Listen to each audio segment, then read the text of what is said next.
a gente vai apresentar para vocês um conteúdo que, de fato, é o que eu considero como a cereja do bolo, né? Que é esse novo livro meu, Psicologia da Sexualidade e da Moral, em Carol Wojtyla.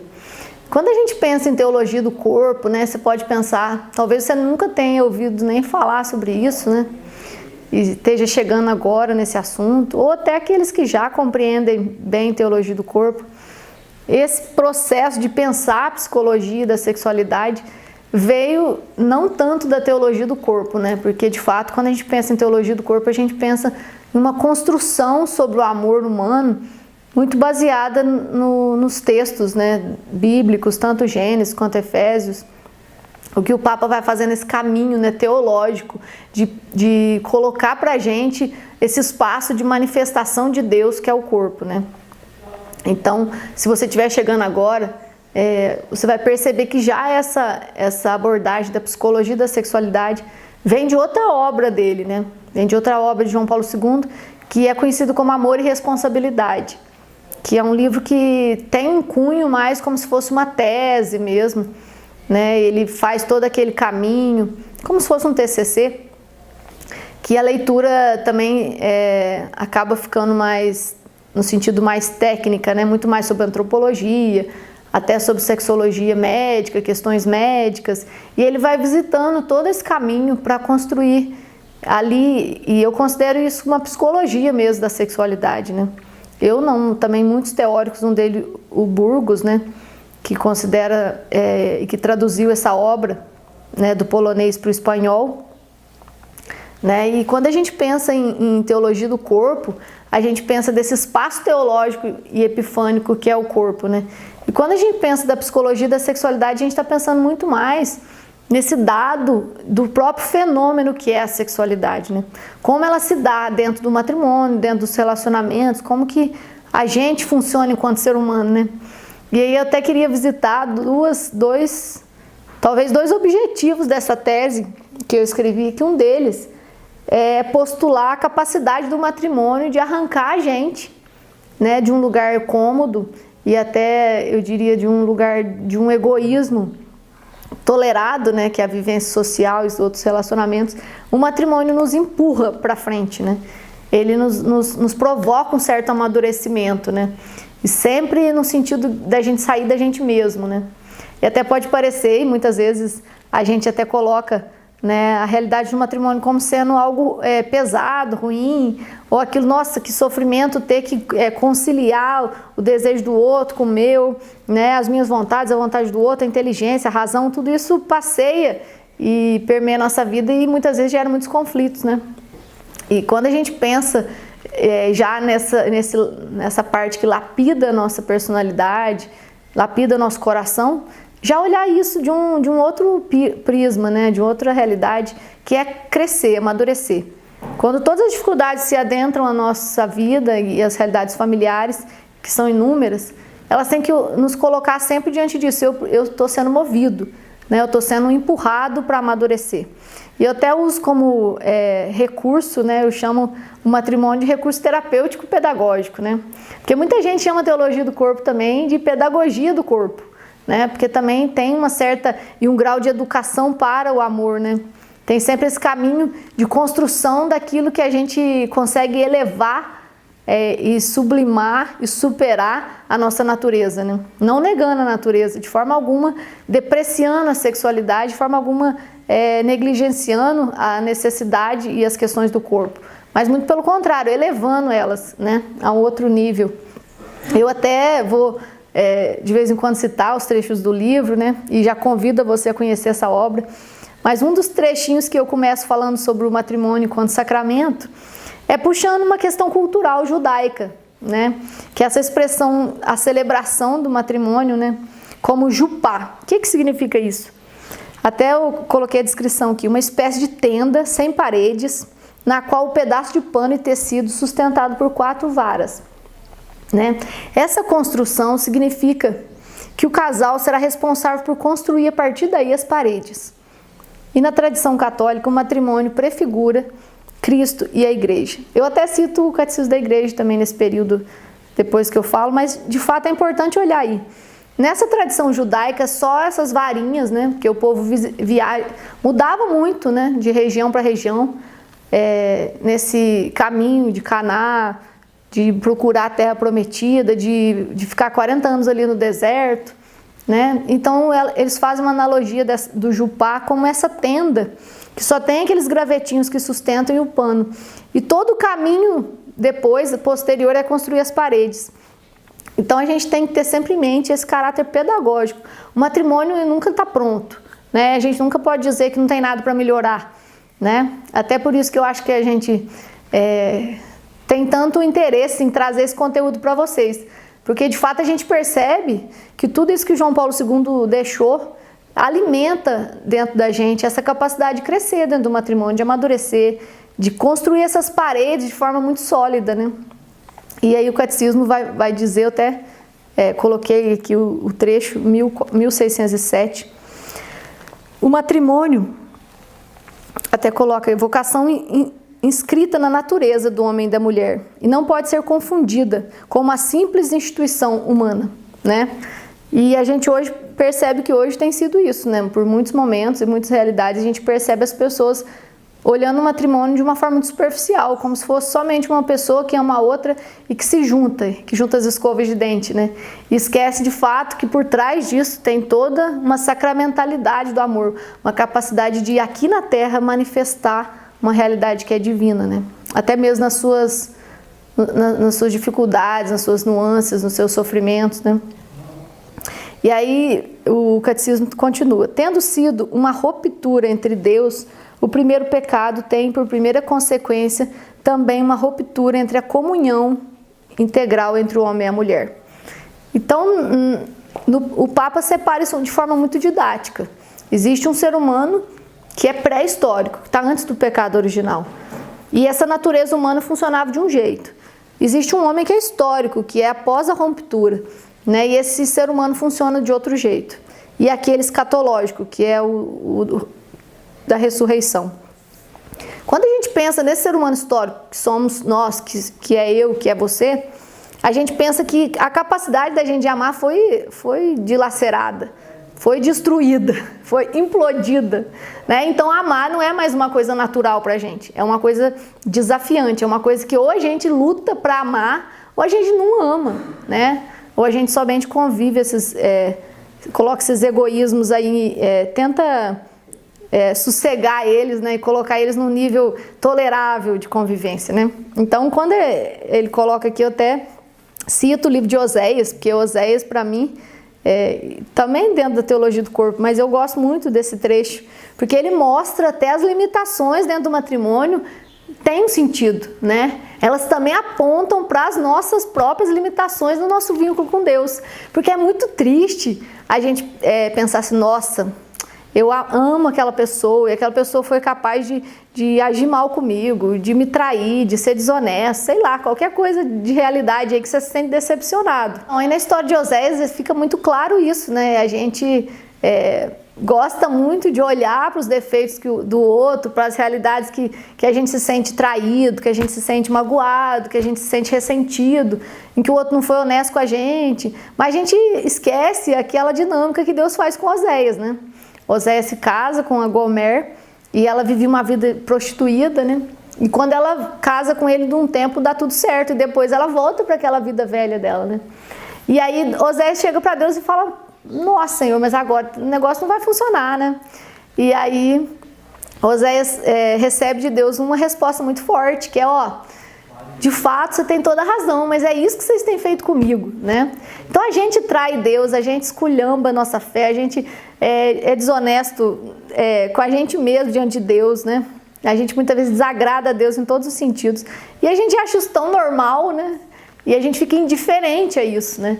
E dentro do matrimônio a gente fica vê como é claro isso, essa analogia entre o amor esponsal de Deus pela humanidade, por nós, e o nosso amor humano, né? Até os limites, os defeitos, os problemas, meu pai, quando era vivo, dizia muito assim, as nhacas, né?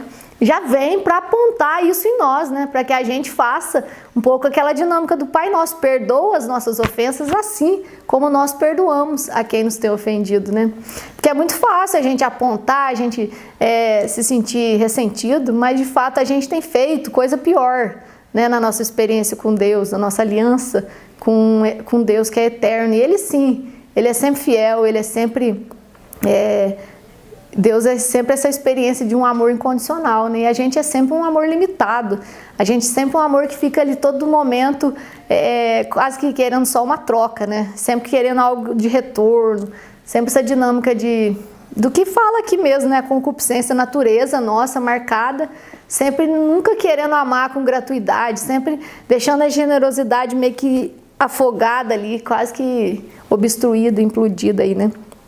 E Wojtyla vai trazer muito isso, essa referência ao matrimônio que está lá no Apocalipse, né? As núpcias do Cordeiro. Nosso matrimônio com Deus, né? Ele está para além de um matrimônio humano que a gente tem na Terra, né? Então aqui, de fato, essa realidade limitada, ela só existe para apontar para algo divino. Quando a gente compreende isso, tudo muda, né? Quando a gente compreende isso, a gente olha com outros olhos, a gente consegue... talvez olhar até as realidades de sofrimento com uma certa fecundidade, né? Com uma capacidade de nos transformar, né? E até eu vou dando continuidade para a gente não se perder, mas eu espero até que você leia assim o texto, porque tem muita coisa que a gente não vai conseguir falar aqui, né? Que está nesse capítulo sobre o matrimônio, na parte do livro, que a gente vai considerar o matrimônio como esse recurso pedagógico, né? É um Deus que pacientemente vai nos levando e vai nos ensinando a amar, né? Até mesmo a partir dos nossos erros, nossos pecados, nossas misérias, né? Essa experiência familiar que nos coloca sempre com um protótipo de nos ensinar a amar, né? E quando o Papa fala da sacramentalidade do amor, eu queria até ler para vocês, porque é bem marcante para mim. O sacramento ou a sacramentalidade, no sentido mais geral do termo, encontra-se com o corpo e pressupõe uma teologia do corpo. O sacramento, com efeito, significa geralmente um sinal visível, ou seja, o corpo significa o que é visível, mas também significa a visibilidade do mundo e do homem. Penso que são os inúmeros desafios que o matrimônio nos dá, apesar dessa realidade diante de vários aspectos metafísicos que muitas vezes nos empobrece. Parece complicado, mas não é não. O que significa isso, né? A metafísica é como se você olhasse assim, todas as matérias físicas, nossa realidade material, né, que a gente toca, tem algo que está para além, né? Isso é meta, acima do físico, né? E o corpo é isso, o corpo ela é uma realidade física, mas que aponta para questões metafísicas, que estão acima, né? Então toda a nossa capacidade de amar está marcada por essa capacidade de elevar o amor para um nível, né, sacramentalizado, né? Que é isso que o Papa fala muito, né? É a possibilidade do amor da gente não ser só natural, né? A capacidade... E é esse que é o convite que eu faço para você hoje. Será que de fato você ama no nível natural? Ou será que você consegue superar esse nível e amar uma questão que já não tem tanta lógica mais? Ele já está no nível... né, que vai no sentido da sacramentalidade, né? Eu até pego um dicionário que chama léxico e fala assim: a solidez ou a fragilidade dos cônjuges expressa nessa vida cotidiana, mais ou menos consciente, indica um grau de constância que a família tem dentro desse contexto social. E aí que eu queria pontuar, né? Por exemplo, na vida dos santos, São Padre Pio, Santa Teresa, a gente vê muito sofrimento, né? A gente vê superando diversos desafios. E a gente, dentro do matrimônio, quando a gente se vê diante de sofrimento, diante de diversos desafios, a gente já pensa no fracasso do matrimônio, né? E quando não é isso, de fato, todo o caminho, né, do conceito de sobrenatural é que Deus vai colocando em nós, né, experiências e capacidades para que a gente supere, né? Para que a gente cresça enquanto pessoa, para que a gente coloque o nosso amor e cresça nesse nível, né? Aí quando o Papa tem um capítulo do amor e responsabilidade que ele chama de justiça para o Criador, né? O que significa isso? Né? O matrimônio, ele tem como ele significa e simboliza e prefigura esse matrimônio nosso com Deus na eternidade, ele tem algumas características que não podem ficar fora, como se fosse injustiça com Deus a gente manifestar o amor dele de forma tão mesquinha, né? Então, uma delas, né, é o que a gente chama de fiel, livre, total e fecundo. São 4 características muito presentes em toda a teologia do corpo, né? Como livre? Vamos olhar lá no Evangelho, Jesus vai falar no dia que ele está no Sinédrio, né, sendo condenado à morte. Um dos soldados chega para ele, nem foi o soldado, foi se não me engano, foi Herodes, né? Ele chega para ele e fala, ó, você podia muito bem descer daí e pôr teu exército para te salvar, né? Mas aí Jesus fala, não, vocês não tiram a minha vida, eu a dou livremente. Isso é muito, muito profundo, né? Então, a capacidade de amar está sempre ligada à liberdade. A gente nunca pode compreender o matrimônio, tanto que todos os processos de nulidade, um dos primeiros pontos a ser olhado, a autenticidade do matrimônio, essa pessoa foi livre, né? Porque se ela não foi livre, aí tem questões aí que tornam tudo mais complexo. O fiel, por quê? Deus permanece fiel, então todo relacionamento humano, nesse sentido do matrimônio, tem um caráter de escolha, né? Tem um caráter de eleição, né? Deus nos elege e nós também elegemos o outro, né? Então esse caráter de eleição, eu escolho um entre todos, ou seja, eu passo a capacidade de personalizar o amor, né? O amor não é geral, o amor é personalizado, o amor é singular, né? E até ele levanta muito esse conceito do latim, né? Matrimonium, que significa, até um termo muito profundo, né? O estado de mãe, né? O estado de nascer, ou seja, o matrimônio já tem essa característica de abertura à vida, de ser esse celeiro que vai nascer a vida, né? Uma criança que nasce em outro ambiente, ela talvez não vai ter a estrutura que ela precisava, e toda essa estrutura que ela precisa chama matrimônio, né? Que é a capacidade da perenidade do amor, de alguém dizer, ó, eu escolho amar você de forma perene, né? Isso traz para a realidade familiar, até para a estrutura familiar, que os filhos ancorem nessa instância do matrimônio e encontram aí essa segurança, né? Aí toda a questão da defesa, né, dos métodos naturais, toda a questão da abertura à vida fica no outro patamar, né? O Papa até fala da continência periódica e eu queria destacar para vocês isso, porque eu considero a continência periódica quase que como um jeito de apimentar o relacionamento. O que é isso, né? Porque no sentido até endógeno, neurológico e até dos hormônios, a gente percebe o quê? A abstinência periódica coloca o organismo dentro de um lugar, uma expectativa, né? Então ele constrói ali toda a formação hormonal do homem e da mulher, né? E nessa espera de continência periódica, ele produz dentro de um e de outro essa expectativa pelo encontro, né?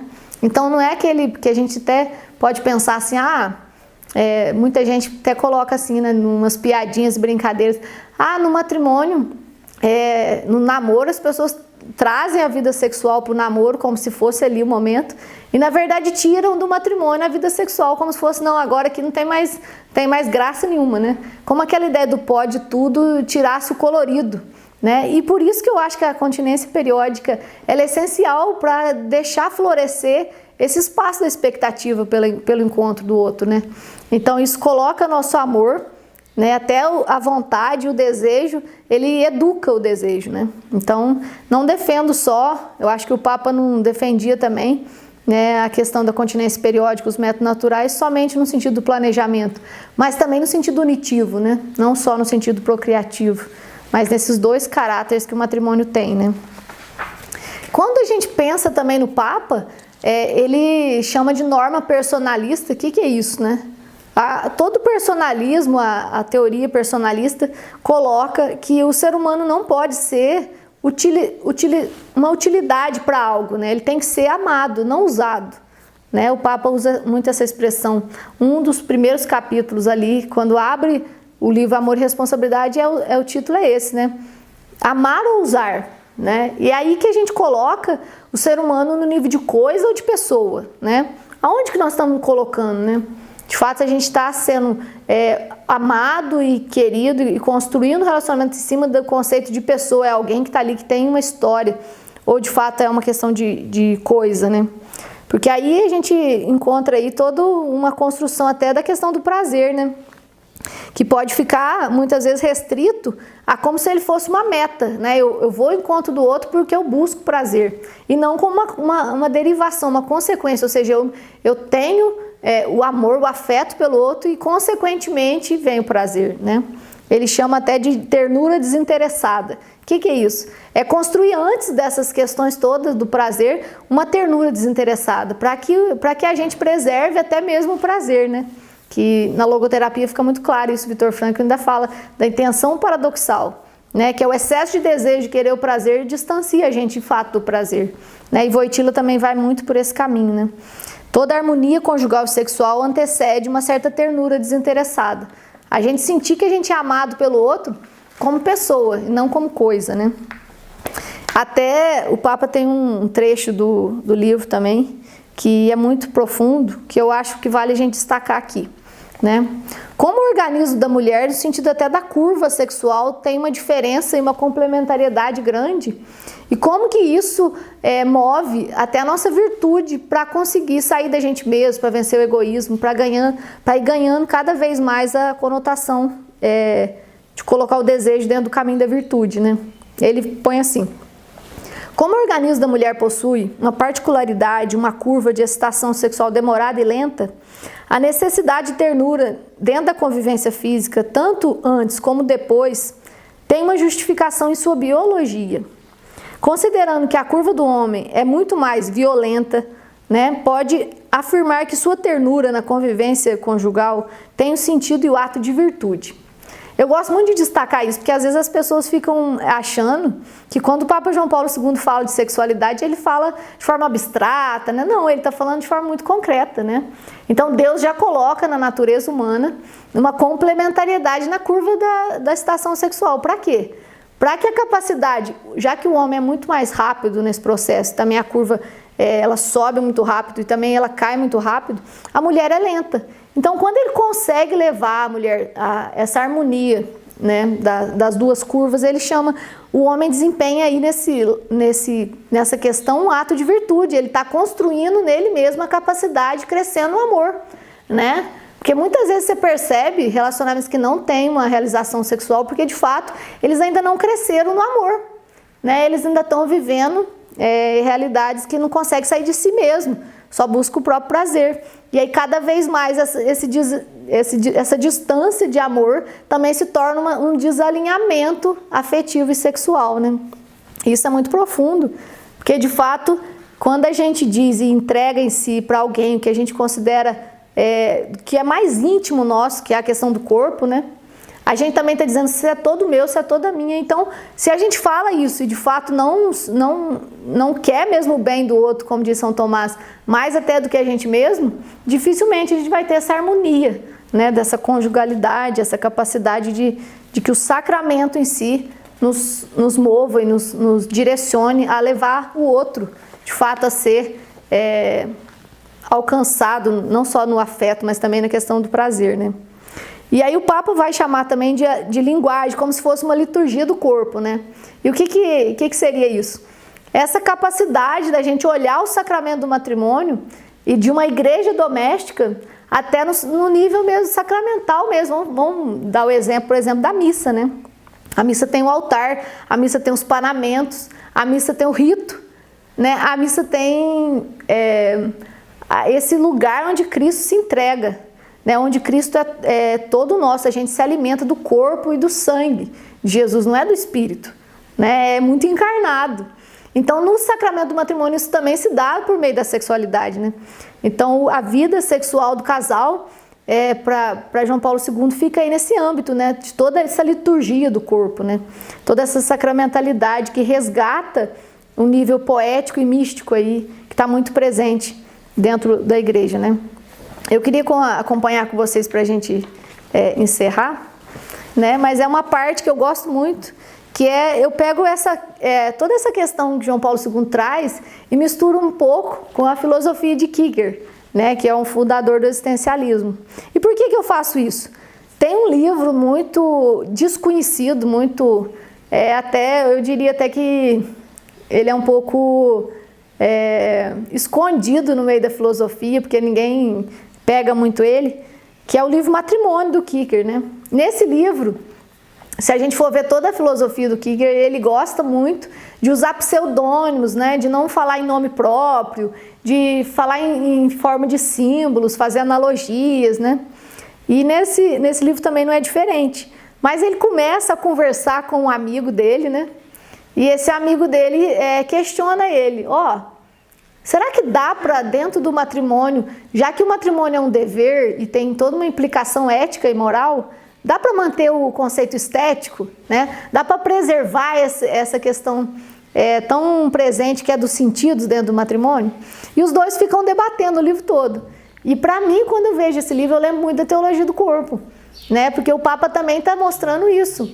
Ele está mostrando que esse cunho de dever, né, que parecia tão pesado, é o que mantém o estético também, né? A gente vai perceber que quem busca demais o prazer perde ele, né? E aquele que fica e estabiliza dentro do matrimônio a capacidade de amar, acaba ganhando o prazer como consequência, né? E isso fica muito, muito presente, né? Até eu vou citar um trechinho aqui no começo do Mounier, que é o fundador do personalismo. Ele diz assim: ontem o otimismo era da filosofia dos satisfeitos. Então era necessário que o cristianismo partisse de Pascal, Kierkegaard e Boy. Hoje os nossos países estão devastados pelo cansaço. Pedem antes construtores de obras e esperanças. Kierkegaard tem toda essa questão assim, de um certo pessimismo, né? Que já não tem Wojtyła, né? Wojtyła já tem um horizonte de esperança, né? Já abre esse pós-guerra, né? Porque o Papa passou por esse período de pós-guerra, que poderia talvez minar nele a esperança, mas talvez ele foi um luzeiro ainda maior. Quanto mais aquele sofrimento foi adentrando ele, né? Ele perdeu a mãe, ele viu a família dele ser disseminada na guerra, né? Mas ele não perdeu a esperança, porque de fato ali eu acho que existia, e com certeza, não tem dúvida, né? Talvez até uma graça de Deus e essa experiência muito mariana dele, né? Ele não se sentiu desamparado, diferente do Kierkegaard, né? Mas quando eles vão falar da beleza do amor, eles têm muita semelhança. E uma delas, eu até citei aqui o trecho que o Kierkegaard fala: o matrimônio, longe de tirar a beleza do amor, consagra-o, enobrece, coloca ele no reflexo efêmero de um momento, leva ele à transcendência e à claridade que possui, porque se funda sobre a eternidade. Né? Então, se a gente não compreende a vida no âmbito da eternidade, é muito difícil a gente aceitar o sofrimento e compreender. É muito difícil a gente olhar o matrimônio e conseguir transcender as realidades tão humanas, tão difíceis que quando a gente lida com gente, né?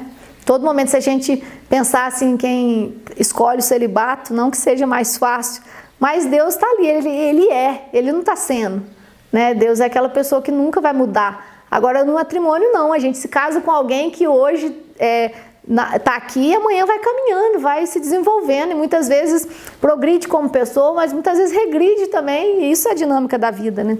Então, quando a gente está diante dessa realidade, eu gosto bastante de olhar por esse lado que o Kierkegaard fala, né? Porque aí ele coloca todos esses dilemas humanos nesse nível, né? E sem perder também essa parte que o Wojtyła tem da esperança, né? E seria bem longo se a gente fosse caminhar muito, mas eu vou fazer uma última analogia que o Kierkegaard fala sobre a questão do amor e a paixão, né? A gente pode até ter conceitos muito claros sobre o que é paixão e o que é amor. Todo mundo deve estar pensando naquela questão de Platão, né? Uma certa paixão platônica, que tem toda uma compreensão das próprias cargas hormonais que a gente tem, como se fosse uma descarga mesmo hormonal, essa paixão platônica. E já o amor está muito diferente disso, né? O amor, ele ganha essa conotação muito, quando a gente pensa em Jesus ali, se entregando na cruz, um amor que de fato não espera para ser amado, ele age primeiro para amar, né? E ele também não tem medo do sofrimento. É um amor muito mais assim, próximo, né, da realidade. E o Kierkegaard fala muito dessa paixão, ele faz um exemplo da ilha deserta. Eu queria ler o trechinho para vocês, ó. Uma das ideias favoritas da paixão consiste em refugiar-se em uma ilha deserta. Frequentemente rimo-nos dela e não unirei os ferozes iconoclastas do nosso tempo, mas o erro da paixão está em crer que não se pode realizar senão fugindo. né? E o meu convite hoje para você é isso, a gente precisa amadurecer o amor, né? A gente precisa deixar esse espaço da fuga, do desejo de não sofrer, né? Do desejo de não se deixar ser moldado, né? Por toda essa realidade que é a vida, e buscar esse amor sem história, né? A gente precisa olhar para o matrimônio nesse lado bonito e belo, né? Como que ele existe para de fato nos ancorar numa realidade que está para além, né? Que está muito mais na eternidade. Mas nem por isso nós somos anjos, né? Nós somos de carne e osso. Então isso nos coloca diante da graça e da misericórdia de Deus de sempre estar, como Santo Agostinho diz, né? Pedindo a Deus essa graça, né?